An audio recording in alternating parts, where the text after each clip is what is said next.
जब जंतर मंतर पे कॉकरोच जनता पार्टी का प्रोटेस्ट स्टार्ट हुआ तो इसके 22 दिन बाद 28 जून को सबसे बड़ा टर्निंग पॉइंट आता है जब सोनम वांगचुक इस प्रोटेस्ट को ज्वाइन करके हंगर स्ट्राइक स्टार्ट कर देते हैं। गर्मी पड़ती है, लोगों को अपना काम वगैरह देखना होता है, तो टाइम के साथ साथ भीड़ कम होने लगती है और प्रोटेस्ट दब जाता है। गवर्नमेंट पे उतना प्रेशर नहीं पड़ता, ज्यादा कुछ होता है तो बिजली काट दो, पानी बंद कर दो, टॉयलेट हटा दो, भीड़ खुद परेशान होकर चली जाती है। लेकिन हंगर स्ट्राइक अगर बहुत ज्यादा दिन तक बढ़ जाए तो गवर्नमेंट पे इसका उल्टा असर होता है, ज्यादा प्रेशर बनता है। 12 जुलाई के बाद जब सोनम वांगचुक की हंगर स्ट्राइक ने 2 वीक क्रॉस किए थे तो बीजेपी गवर्नमेंट के ऊपर लोगों का प्रेशर बढ़ने लगा। गवर्नमेंट के सामने दिक्कत ये थी कि गवर्नमेंट वांगचुक को ऐसे छोड़ नहीं सकती थी। डे बाय डे लोगों की सिंपैथी वांगचुक के साथ जा रही थी और अगर गलती से भी उनको कुछ हो जाता तो एक अवार्ड विनिंग एक्टिविस्ट गवर्नमेंट की आंखों के सामने थी। और अगर दूसरे ऑप्शन में पुलिस भेज के जबरदस्ती करके टेंट वगैरह हटा दिया जाता, सबको भगा दिया जाता, तो एक 60 साल का आदमी जो वायलेंस नहीं कर रहा है, शांति से लेटा हुआ है, उससे लोग गवर्नमेंट से और ज्यादा गुस्सा होते। और तीसरा ऑप्शन ये था कि धर्मेंद्र प्रधान को रेजिग्नेशन करवा दो, सब अपने आप बंद हो जाएगा। लेकिन उसमें भी दिक्कत ये थी कि बीजेपी गवर्नमेंट वीक दिखेगी सकता है। इनफैक्ट डिफेंस मिनिस्टर ने खुद कहा था कि ये एनडीए की सरकार है, यहाँ मंत्रियों के इस्तीफे नहीं होते। तो इन सारे ऑप्शन में से किसी एक ऑप्शन को चूज करने की बजाय प्रोटेस्ट के अंदर एक अलग चीज हो जाती है। जुलाई को दिल्ली हाई कोर्ट में एक पीआईएल डाली जाती है कि वांगचुक जो है उनकी हालत बहुत खराब हो गई है, जान तक जाने का रिस्क है, उनको फोर्स फीडिंग करवाई जानी चाहिए ताकि उनकी जान बच सके। पीआईएल डाली थी, ना तो वांगचुक के किसी दोस्त ने डाली थी, ना फैमिली, ना सीजेपी ने, बल्कि एक प्राइवेट फर्म के एडवोकेट राकेश कुमार सेन ने डाली, जिनका वांगचुक से दूर दूर तक कोई लेना देना नहीं था। और बस यहीं से सोशल मीडिया पे ट्वीट शुरू हो गए और ये क्लेम होने लगे कि पीआईएल बीजेपी ने करवाई। 16 जुलाई को कोर्ट ने ऑर्डर दे दिया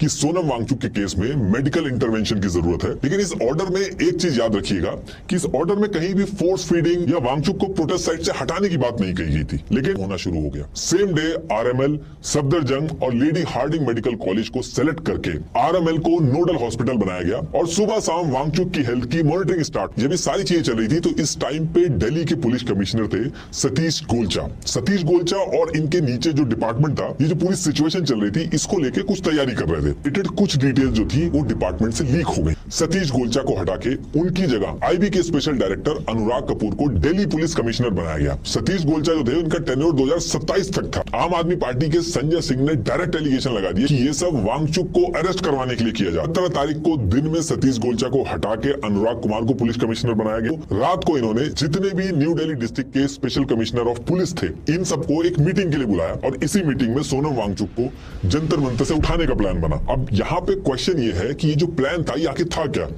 देखिए, ये जो प्रोटेस्ट साइट थी वहां पे पुलिस ने हर जगह पे सर्वेलेंस कैमरा लगा रखे थे। बहुत सारे पुलिस वाले सिविल यूनिफॉर्म में प्रोटेस्टर्स के बीच में ही घूम रहे थे। कॉकरोच जनता पार्टी के जितने भी मेंबर थे उन सब का रूटीन फॉलो किया जा रहा था। कब ये खाना खा रहे थे, कब ये सो रहे थे, कहाँ जा रहे थे, नहाते कहाँ थे, किस टाइम स्टेज पे कम भीड़ रहती थी, ये सारी चीजें फॉलो होता है।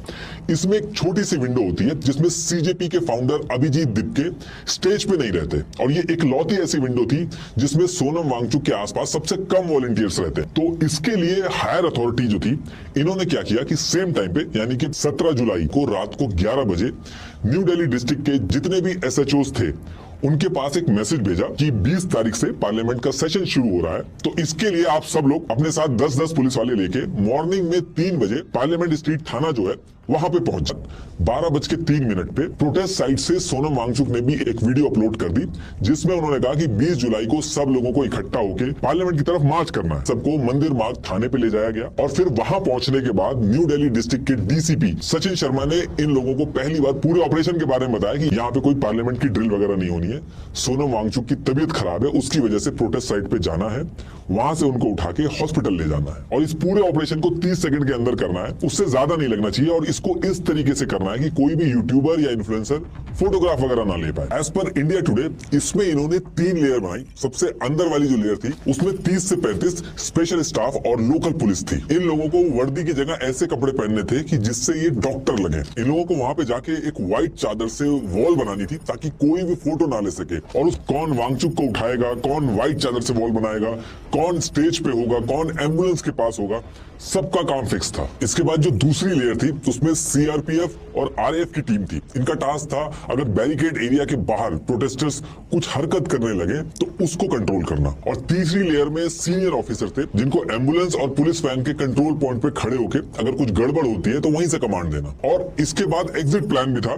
ट्रैफिक पुलिस को भी इंस्ट्रक्शन दे दिए गए थे कि प्रोटेस्ट साइट से लेकर सफदरजंग हॉस्पिटल तक जब तक ऑपरेशन है, और फिर 5 बजे deputy commissioner of police new Delhi ये फाइनल ब्रीफिंग देते हैं। और ये ब्रीफिंग देने के बाद एम्बुलेंस और फोन जैमर और पूरी टीम धीरे धीरे करके प्रोटेस्ट साइट पे पहुंचने लगती है। और फिर प्रोटेस्ट साइट पे पहुंच के ये लोग अभिजीत दिपके का प्रोटेस्ट साइट से उठ के जाने का वेट करते हैं। इसके साथ साथ एक और सीनियर थी जो प्रोटेस्ट साइट पे कैमरास लगे थे उनसे ये सारी चीजें लाइव देख रही थी। तो 6:30 पे अभिजीत दिपके स्टेज से उठते हैं और थोड़ी दूर पे ही झंडेवालान में एनसीपी स्पोक्स पर्सन अनीश के घर की तरफ निकल जाते हैं। अभिजीत दिपके के निकलते ही पूरे एरिया में फोन जैमर से मोबाइल इंटरनेट वगैरह बंद कर दिया जाता है। और फिर स्पेशल स्टाफ और लोकल पुलिस की एक टीम स्टेज की तरफ पहुंचती है और सेम टाइम पे दूसरी टीम दिपके जिस घर में गए थे वहां पे जाके दिपके को हाउस अरेस्ट कर लेती है। तो शुरू में तो लोगों ने सोचा कि ये लोग रेगुलर हेल्थ चेकअप के लिए आए होंगे, लेकिन फिर ये लोग स्टेज पे चढ़ने के बाद व्हाइट चद्दर से वॉल बना के वांगचुक को उठाना स्टार्ट करते हैं, छीन लिए जाते हैं। वहां पे जो लोग थे उन्होंने बाद में बताया कि वहां पे झड़प भी हुई, उनको मारा भी गया। ये इमेज में देखिए आप, ये इधर ये व्हाइट चद्दर से इन्होंने वॉल बनाई है, ये इस साइड एम्बुलेंस वेट कर रही है और इधर ये कुछ डॉक्टर के कपड़ों में घूम